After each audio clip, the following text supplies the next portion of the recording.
இஸ்லாமிய இந்த வகுப்பு நிர்வாகம் இருக்குல்ல, இந்த நிர்வாகத்துல இஸ்லாமிய பெண்களும் வரணும். 2 பேர் இது வரைக்கும் பெண்கள் இல்ல. அந்த வகுப்பு நிர்வாகத்துல, அந்த வாரியத்துல பெண்களே இல்ல. ஆனா அதுல ஒரு விதிவிலக்க தமிழகம் முன்னோடியாக செஞ்சிருக்கு. யாரு? மாண்புமிகு மறைந்த முதல்வர் புரட்சி தலைவி அம்மா அவர்கள் அவங்க பதர் செய்யதுங்கிறவங்கள ஒருத்தரை சேர்மனா போட்டாங்க. போடுறதுக்கு முன்னால இதை என்கிட்ட கேட்குறாங்க, இப்படி பெண்ணை அந்த நிர்வாகத்துல போடலாமா, இஸ்லாம்ல ஒத்துக்கிறதான்னு. நான் சொன்னேன், அப்படியெல்லாம் அதுல சொல்லலாமா, போடலாம். போட்டாங்க. இந்தியாவிலேயே இதுவரைக்கும் இல்ல, மாண்புமிகு மறைந்த முதல்வர் புரட்சி தலைவி அம்மா இந்த புரட்சியை பண்ணுனாங்க. அதனாலதான் அவங்க புரட்சி தலைவி. அதை இப்ப சட்டமாக கொண்டு வந்திருக்காங்க. 2 பேரை அதுல போடுங்க. அதுல என்ன தப்பு இருக்கு?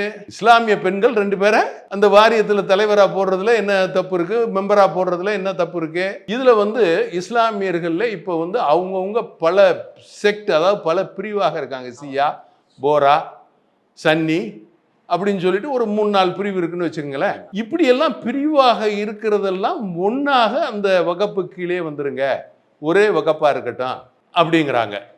அதுல என்ன தப்பு இருக்கு? எல்லாமே இஸ்லாமியர்கள், அதுல உங்களுக்குள்ள ஒரு 3-4 பிரிவு இருக்கு. அப்ப அதுல என்ன தவறு இருக்கு?